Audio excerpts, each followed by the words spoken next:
Voyons ici pourquoi toutes les thérapies, les séminaires, les groupes de motivation, etc. apportent rarement de résultats durables. Vouloir sortir par la force d'une vie qui nous dégoûte, ou bien résister consciemment à des pulsions dévorantes, en se retenant ou en récitant des affirmations jour et nuit comme « le tabac, c'est tabou », en participant à des programmes de motivation, de désintoxication quels qu'ils soient, même animés des plus nobles intentions, ne seront que de peu d'utilité à moyen et long terme, car ils ne fonctionneront que tant que nous aurons notre volonté au top, que nous serons au sommet de notre motivation et de nos moyens. Et même dans ce cas, il y aura toujours derrière un sentiment énorme de frustration, de lutte pour ne pas succomber, une vigilance et un combat permanent. C'est pas une vie.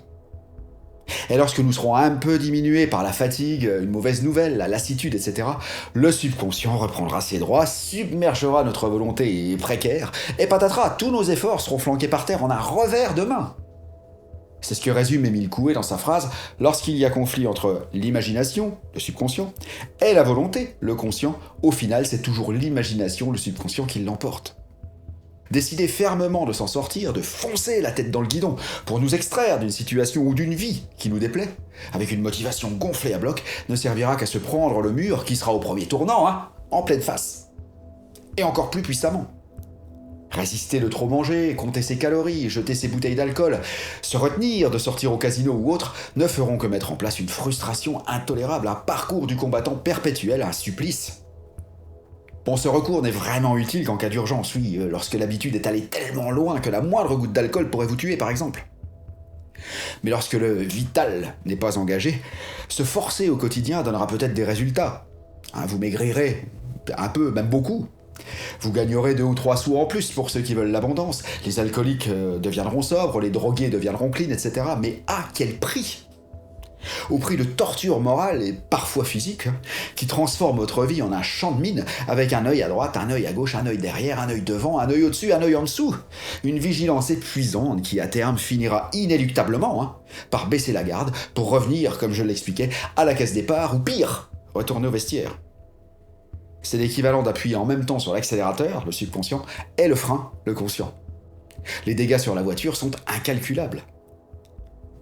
On a définitivement changé ses habitudes que lorsque l'on fait les nouvelles choses sans y penser, même en ayant la tête ailleurs. Ça veut dire que le subconscient a complètement accepté les nouvelles instructions et peut gérer notre nouvelle vie tout seul, en pilote automatique si je puis dire.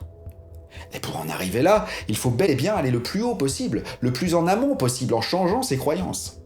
Éradiquer par la seule volonté telle ou telle situation ou habitude ne fait que pousser le subconscient en dehors de ses croyances. Et comme ces croyances sont sa seule vérité, nous le poussons en dehors du concept même de son existence propre, et qui constitue un hiatus à ses yeux, qui n'est tout simplement pas possible. Car c'est comme si on lui disait que lui-même n'existait pas.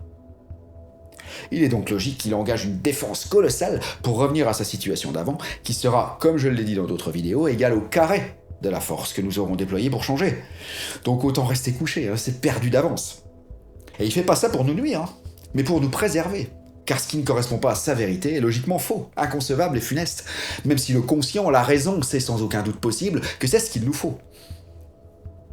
En revanche, en changeant ses croyances, en supprimant ses faux besoins et en effaçant leurs mémoires associées, nous arrêterons sans effort aucun de nous détruire. Même lorsque nous serons déprimés, fatigués, dépités, notre subconscient continuera de travailler pour nous au lieu de contre nous.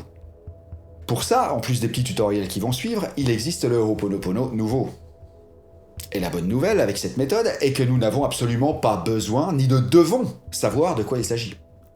Il est juste nécessaire de constater les conséquences dans notre vie, c'est-à-dire observer l'émotion associée à ce que l'on déplore pour que ça fonctionne.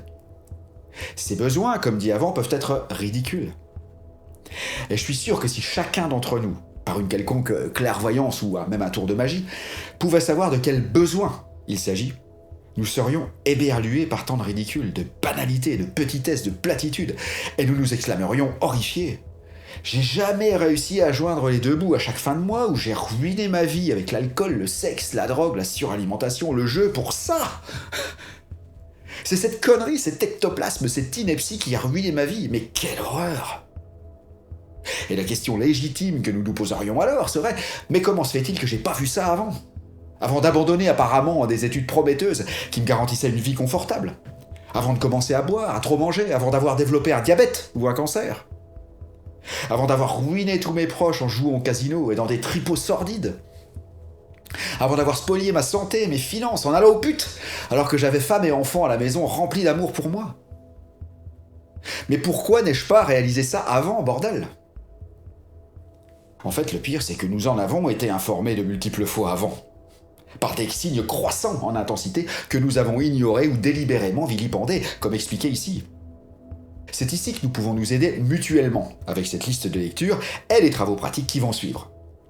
Dans les prochaines méditations guidées, je vous proposerai d'effacer ces croyances ridicules qui vous font agir comme un écervelé à un robot, malgré le fait que vous sachiez que ça vous tue. Donc je vous donne rendez-vous tout de suite à la prochaine vidéo où vous pourrez parler à votre petit Hounipili, soit directement, soit par le truchement de votre Aumaku à votre supraconscient, lequel s'empressera de vous aider illico presto. En attendant, laissez-moi donc un pouce par le haut, abonnez-vous et cliquez ensuite sur la petite cloche pour ne surtout pas louper la méditation guidée qui va suivre. Commentez autant que vous voudrez bien sûr et partagez cette liste de lecture sans modération. A tout de suite.